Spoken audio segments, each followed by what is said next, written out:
प्यारे विद्यार्थियों नमस्कार, स्वागत है आप सभी का आपके अपने चैनल गोल्डन पाठशाला में।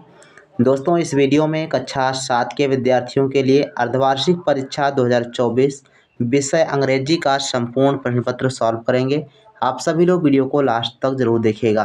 प्यारे बच्चों, ये प्रश्न पत्र NIM01 कोड का है, तो यदि आपके विद्यालय में इस कोड का प्रश्न पत्र आता है तो आप इसको ज़रूर तैयार करके जाएं।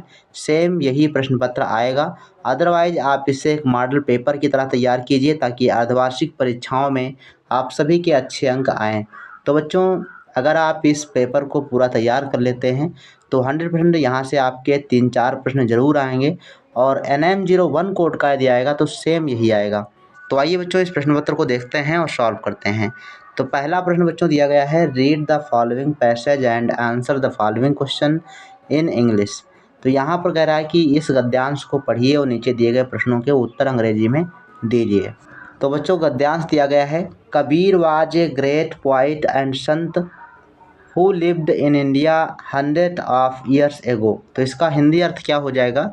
हिंदी अर्थ आप यहाँ से समझ सकते हो, कबीर एक महान कवि और संत थे, हु लिव्ड इन इंडिया, जो भारत में 100 ऑफ ईयर्स एगो 100 वर्ष पहले रहते थे। He told people to love each other, उन्होंने लोगों को एक दूसरे से प्रेम करना सिखाया। He went from place to place singing song in praise of God, वह ईश्वर की स्तुति करते हुए एक स्थान से दूसरे स्थान पर जाते थे। पहला क्वेश्चन आपका दिया गया है, हु वाज कबीर। तो आप इसका आंसर लिख लीजिएगा, Kabir was a great poet and संत। ऊपर वाली लाइन आप लिख देंगे, पूरे आंसर पूरे नंबर आपको मिल जाएंगे। बी प्रश्न दिया है, वेयर डिड ही लिव, वह कहाँ रहते थे। तो इसका आंसर आप दूसरी लाइन से लिख सकते हैं। जैसे आप लिख दीजिएगा, Kabir was lived in India 100 of years ago, तो ये आप लिख देंगे पूरी लाइन, तो आपको पूरे अंक मिल जाएंगे। सी क्वेश्चन है, where did he go singing song in praise of God, वह ईश्वर की स्तुति करते हुए कहाँ कहाँ घूमते थे। तो इसका बच्चों सही आंसर आप लिख सकते हो तीसरा वाला लाइन, जो लास्ट लाइन लिखी हुई है, he went from place to place singing song in praise of God. तो ये जो है आप पूरी लाइन लिख दीजिएगा तीसरे वाले में, राइट आंसर आपका हो जाएगा। क्वेश्चन नंबर 2 है, प्रश्नों के उत्तर अंग्रेजी में लिखो। 3 प्रश्न पूछे गए हैं, इनके उत्तर अंग्रेजी में आपको लिखना है। क्वेश्चन है, what was Gandhi ji's full name, Gandhi ji का फुल नेम क्या था। तो आप इनका आंसर जानते ही होंगे, गांधी जी का पूरा नाम था मोहनदास करमचंद गांधी। तो आप लिख सकते हो, Gandhi ji was full name of Mohandas Karamchand Gandhi. B question है, which is the national river of India. तो लिख देना, the Ganga is national river of India.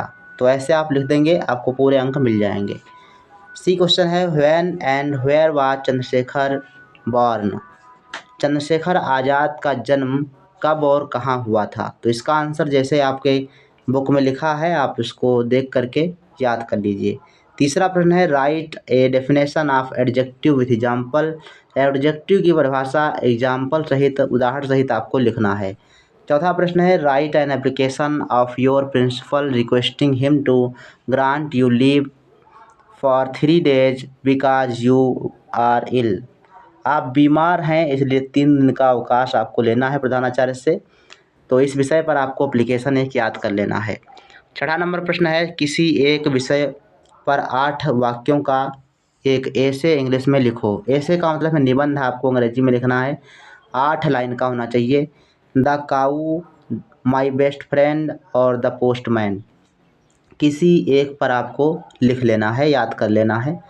7 number प्रश्न है, find out true and false statement. तो यहाँ पर आपको सही और गलत के निशान लगाना है। जैसे कि एक कथन दिया गया है, my mother takes care of me, तो इसमें क्या सही है या गलत है, तो ये आप लोगों को गाइड से या फिर आप गूगल से सर्च करेंगे तो आपको सल्यूशन मिल जाएगा। 8 नंबर क्वेश्चन देखते हैं, निम्न वाक्यों का अंग्रेजी में अनुवाद कीजिए। यहाँ पर इनका अंग्रेजी में अनुवाद करना है। जैसे राम बाजार जाता है, तो राम गोज टू मार्केट, क्या लिखेंगे, राम गोज टू मार्केट।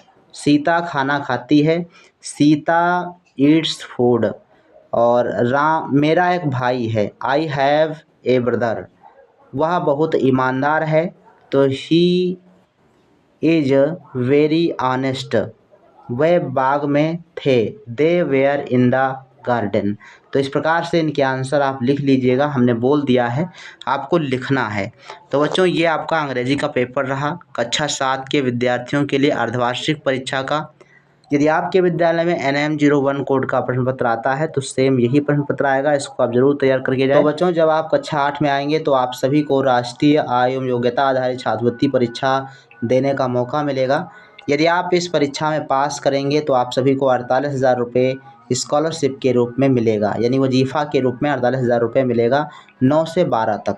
तो अगर आप इस परीक्षा को देना चाहते हैं तो अभी से तैयारी आप स्टार्ट कर दीजिए। चैनल के माध्यम से फ्री में तैयारी करवाई जाती है। इसके अलावा समय समय पर पूरी जानकारी भी आपको उपलब्ध कराई जाती है।